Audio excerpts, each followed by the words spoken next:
Hi മക്കളെ, ഇന്ന് നമ്മൾ ചാളയാണ് കറി വയ്ക്കാൻ പോകുന്നത്. അപ്പം ചാളയ്ക്ക് ചേരേണ്ട സാധനങ്ങൾ: മുളക് പൊടി,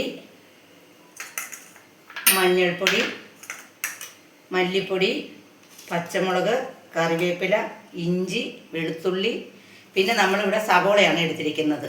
പിന്നെ കഴുകിയ പുളി കഴുകിയത്. അപ്പോൾ നമ്മളിവിടെ ചട്ടി വയ്ക്കാൻ പോകുന്നു.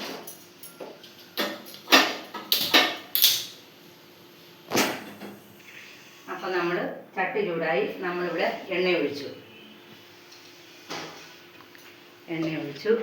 ഇനി നമ്മൾ ഇതിലേക്ക് കടുകിടുന്നു.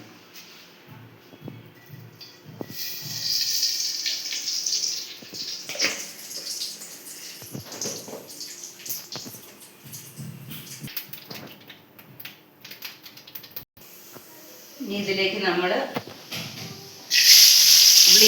ഉള്ളി സവോളയും കുറച്ചിടുന്നുണ്ട്. കുറച്ച് ചുവന്നുള്ളിയും കൂടിയാണ് നമ്മൾ ഇതിലേക്ക് ഇടുന്നത്.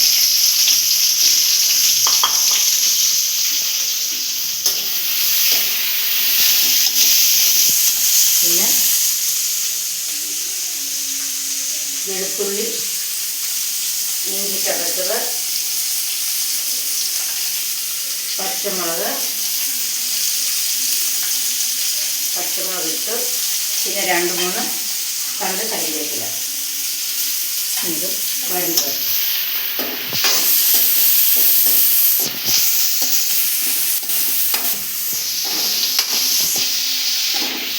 അപ്പോൾ നമ്മുടെ ഉള്ളി ഇവിടെ പയ്യെ വാടി വരുന്നേ ഉള്ളൂ. ഉള്ളി നന്നായിട്ട് വാടിയിട്ട് നമുക്കിതിലേക്ക് ബാക്കി ചേരുവ ചേർക്കാം.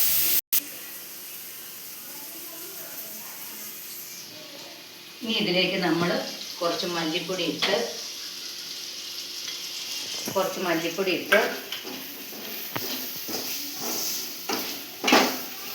പിന്നെ മുളക് പൊടി പാകത്തിനിട്ടാൽ മതി. എരിവ് അധികം വേണമെങ്കിൽ അധികം ഇട്ടാൽ മതി. ഇതിലേക്ക് മുളക് പൊടി ഇട്ടു. ഇനി നമ്മളിതിലേക്ക് മഞ്ഞൾപ്പൊടി ഇട്ട്, ഇനി ഇതിലേക്ക് നമ്മൾ പാകത്തിന് ഉപ്പ് പൊടി ഇട്ട് കൊടുക്കുന്നു.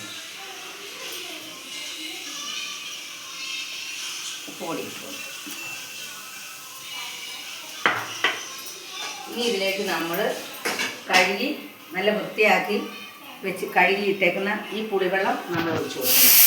പുളിവെള്ളം കൂടെ നമ്മൾ ഒഴിച്ചു കൊടുക്കുന്നു. അപ്പം നമ്മുടെ അരപ്പ് നല്ലതുപോലെ വരണ്ടിരിക്കുന്നു.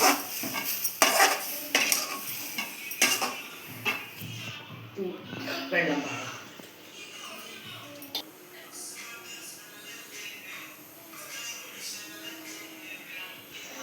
അപ്പം നമ്മുടെ അരപ്പെല്ലാം ഇവിടെ തിളച്ചു റെഡിയായി. നമ്മളിനി കഴുകി വൃത്തിയാക്കി വെച്ചിരിക്കുന്ന മത്തി ഇതിലേക്ക് ഇട്ട് കൊടുക്കുന്നു.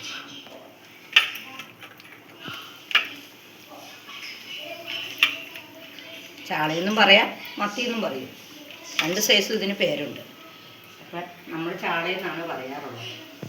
അപ്പം നമ്മുടെ ചാള ഇവിടെ നമ്മൾ അടപ്പിലേക്ക് ഇട്ടു.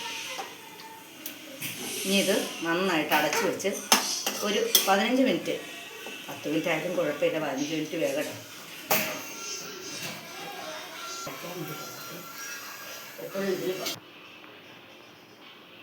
നമ്മളിനി ഈ മീൻ നന്നായിട്ട് ഒന്ന് അടച്ചു വെച്ച് വേവിക്കും.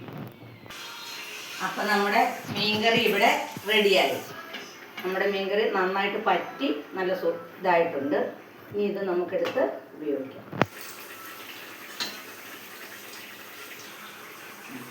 ഈ വീഡിയോ ഇപ്പോൾ ഇവിടെ തീരുവാണ്. എല്ലാവരും എന്നെ സപ്പോർട്ട് ചെയ്യുക, ഷെയർ ചെയ്യുക, ലൈക്ക് ചെയ്യുക.